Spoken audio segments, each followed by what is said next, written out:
खबरों के सिलसिला को आगे बढ़ाते हुए बात करेंगे तांदलियावाला में बढ़ती हुई वारदातों की, जहां थाना मामूकांजन के इलाका 457 गांव बे में दौरान डकैती मजम्मत पर डाकुओं ने इमाम मस्जिद को गोली मारकर जख्मी कर दिया। पुलिस थाना मामूकांजन बर वक्त इतला के बावजूद एक फरलांग दूर जाए वकुआ पर 4 घंटे बाद पहुंची, जिसके बाद मकामी अफराद ने पुलिस के खिलाफ एहतजाजी मुजाहरा करते हुए सड़क ब्लॉक कर दी। इस पर मजीद रिपोर्ट करेंगे अली हसन साबरी।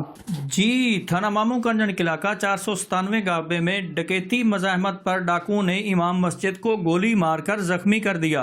पुलिस बर वक्त इतला के बावजूद एक फरलांग दूर जाए वकुआ पर 4 घंटे बाद पहुंची, जिस पर मकामी अफराद ने पुलिस के खिलाफ एहतजाजी मुजाहरा करते हुए मेन सड़क ब्लॉक कर दी।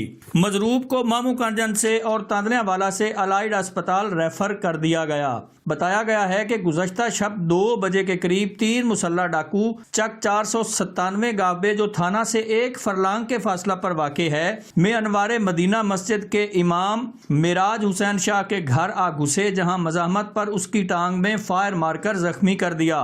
मजरूब के लवाहिकीन के मुताबिक पुलिस बर वक्त इतला के बावजूद 6 बजे जाए वकुआ पर पहुंची, जिसके खिलाफ देहातियों ने पुलिस गफलत के खिलाफ एहतजाज करते हुए रोड ब्लॉक कर दिया। जी।